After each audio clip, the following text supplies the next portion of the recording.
Have you been told things about Social Security that just do not add up, and wondered whether the advice you are getting is actually right for you? Hello, I'm Daniel. Over the past few months, I've gotten more emails and calls from viewers asking me one question. Daniel, is Social Security really about to not be taxed anymore? And honestly, the confusion I'm hearing tells me we need to sit down and walk through this together, step by step. Because the story of Social Security and taxation is a lot more complicated than any headline can tell you. So let me start with something that might surprise you. When Social Security began in 1935, during the Great Depression, when President Franklin Roosevelt signed it into law, there was no tax on your benefits at all. Zero. You paid into the system your entire working life, and when you retired, that money came to you completely tax-free. That was the deal. For almost 50 years, that was how it worked. Then something shifted. In 1983, Congress made a major change. A bipartisan commission, and I want to emphasize that word, bipartisan, said the program was heading toward insolvency. It wasn't sustainable as written, so they adjusted it. They raised payroll taxes. They adjusted the retirement age. And here's the part that matters for our conversation today.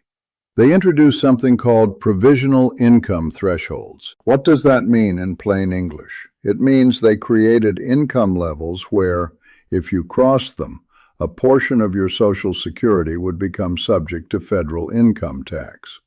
For individuals, that threshold was set at $25,000. For married couples filing jointly, it was $32,000. Cross that line, and 50% of your benefits became taxable. Then in 1993, another adjustment happened. Congress added a second tier. If your income went even higher, over $34,000 for individuals and $44,000 for married couples, then up to 85% of your benefits could be taxable. Now here's the thing that nobody talks about, and it's genuinely important. Those thresholds, $25,000 and $32,000, they have never been adjusted for inflation. Not once, not in 41 years. Think about what that means. When they set that $25,000 threshold in 1983, fewer than 10% of retirees had to pay taxes on their benefits. 10%. Today? Today it's about 50% of people receiving Social Security. 1 out of every 2 of you watching right now is probably paying taxes on benefits you already paid for through your entire working life. Let me put that in perspective. That $25,000 threshold from 1983, in today's money with inflation, it would be around $80,000. $80,000. But the government still uses that original number. So what was supposed to apply only to wealthier retirees now hits people in the middle class, people living modestly, people who saved a little bit of money for retirement beyond just Social Security. Fast forward to 2024. During the recent presidential campaign, one of the major candidates made a promise. Social Security benefits should not be taxed. The campaign argued that you already paid for this benefit through decades of contributions, so taxing it again is fundamentally unfair. It's what they called double taxation. And that message resonated. I've had viewers write to me saying, yes, finally someone's saying what we've all been thinking. So I'm not here to tell you what to think politically. I'm not here to say whether you should support that idea or oppose it.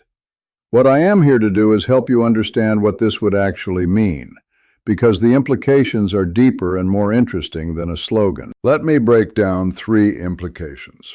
First, the principle. There's a real argument here about fairness.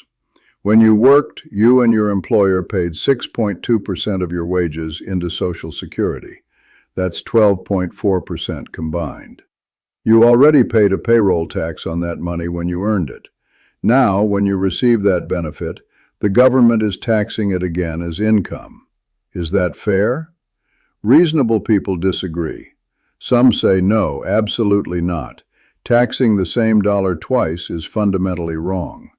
Others say, well, the benefit you receive is much larger than what you contributed, because Social Security provides things like spousal and survivor benefits, and it adjusts for inflation. So there's a legitimate debate here. The second implication is practical. About 50% of retirees rely on Social Security for at least half of their income. For many, it's their only significant income source. When you tax benefits, you're effectively reducing the purchasing power of someone's retirement. That person may have budgeted their entire retirement around receiving a certain amount each month. Now suddenly they owe federal taxes on that, and their actual take-home is smaller. That's real money out of real people's wallets. The third implication is about distribution, and here's where it gets interesting. If you eliminated taxation on Social Security benefits, who would actually benefit the most? Well, people with lower incomes often don't pay taxes on their benefits anyway, because their income is below the threshold. So they wouldn't benefit much from a change. But people with medium to higher incomes, people who have pensions, investment income, or other retirement savings on top of Social Security, they're the ones who would see the biggest tax savings. So a policy that sounds like it helps everyone, retirees, actually concentrates its benefits on higher income households. Now let's talk about the other side of this coin, the side that doesn't fit into a campaign slogan, but is absolutely crucial to understand. When you tax Social Security benefits, that money, about $100 billion a year, goes back into the Social Security Trust Fund. It helps keep the program solvent. And right now, we have a solvency problem. The trust fund, by the way, is real. It's not some fictional account. It's about $2.7 to $2.8 trillion in assets, mostly invested in U.S. government securities. It's been building for decades. But here's the demographic reality. More people are retiring. Fewer workers per retiree support the system. The ratio used to be 16 workers per beneficiary. Now it's about 3 to 1, and it's declining. In 2034, that's 10 years from now if you're listening to this in 2024, the trust fund is projected to be fully depleted. When that happens, if nothing changes, incoming payroll taxes will cover about 80% of scheduled benefits. That means a 20% automatic cut to everyone's Social Security.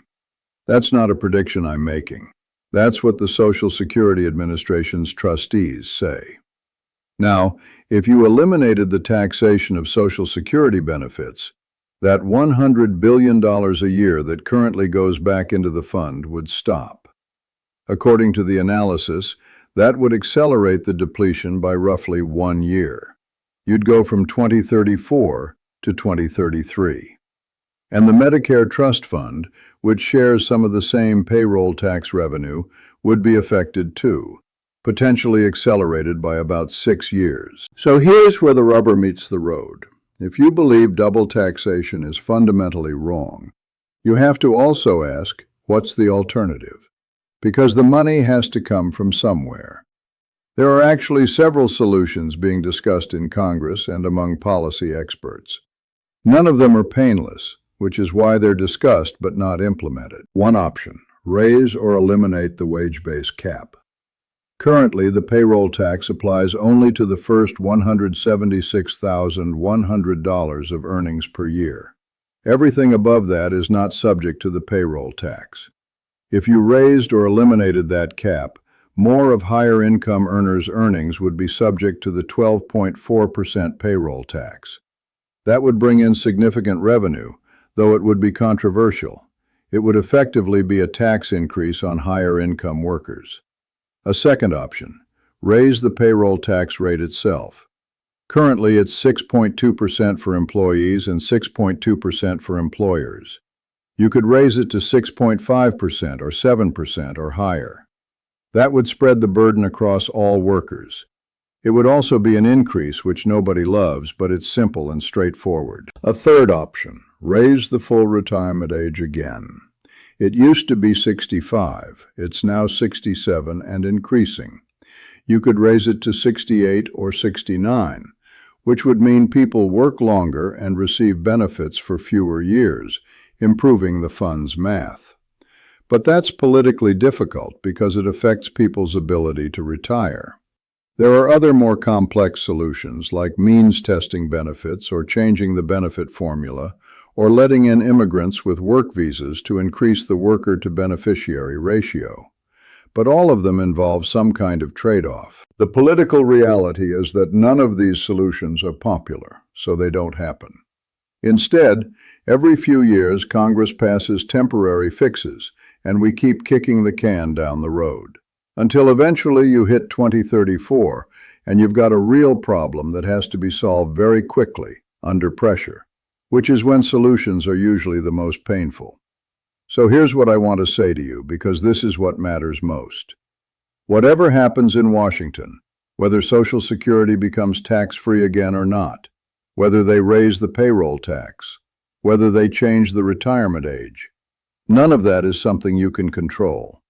But here's what you absolutely can control. First, maximize your benefit. If you're approaching retirement, you already know that when you claim Social Security matters enormously. Claiming at 62 means you get less per month than if you wait until 67 or 70. If you can afford to wait, waiting increases your lifetime benefits significantly. Analyze your own situation, your health, your financial needs, and claim strategically. Second, understand your complete retirement picture. Social Security is crucial, but it's usually not enough on its own. Do you have a pension, retirement savings, investment income? That income all counts toward the provisional income threshold, which determines how much of your benefit is taxable. Understanding the full picture helps you make smarter decisions about when to retire, where to draw money from, and how to minimize taxes in the meantime. Third, if you're still working, keep contributing. If you'll be working in your 60s, you're still building your Social Security benefit. Every year you work adds to your record, and Social Security uses your 35 highest earning years to calculate your benefit. If you have lower earning years early in your career, working longer can actually bump out those years and increase your benefit. And finally, don't let political debates paralyze you. Yes, we have a long-term funding issue. Yes, there will be policy changes at some point. But Social Security isn't going away. Even if we hit 2034 and the trust fund is depleted, the system will pay out 80% of benefits. That's not ideal, but it's not catastrophic. And it's almost certain that Congress, sometime before we hit that wall, will make adjustments. Maybe they'll eliminate the tax on benefits. Maybe they'll raise payroll taxes. Maybe they'll do all three and some other reforms. But the program will continue. What won't change is this. The more you contributed during your working life and the later you claim your benefits, the more secure your retirement will be. Those are the two variables you control. Focus on those. Understand the system as it exists today, not as it might exist in some hypothetical future, and make the best decision you can with the information you have right now. That's what I'm here to help you do. If you have questions about Social Security, about when to claim, about how your benefits are calculated, reach out. I read every message. Thank you for watching, and I'll see you in the next one.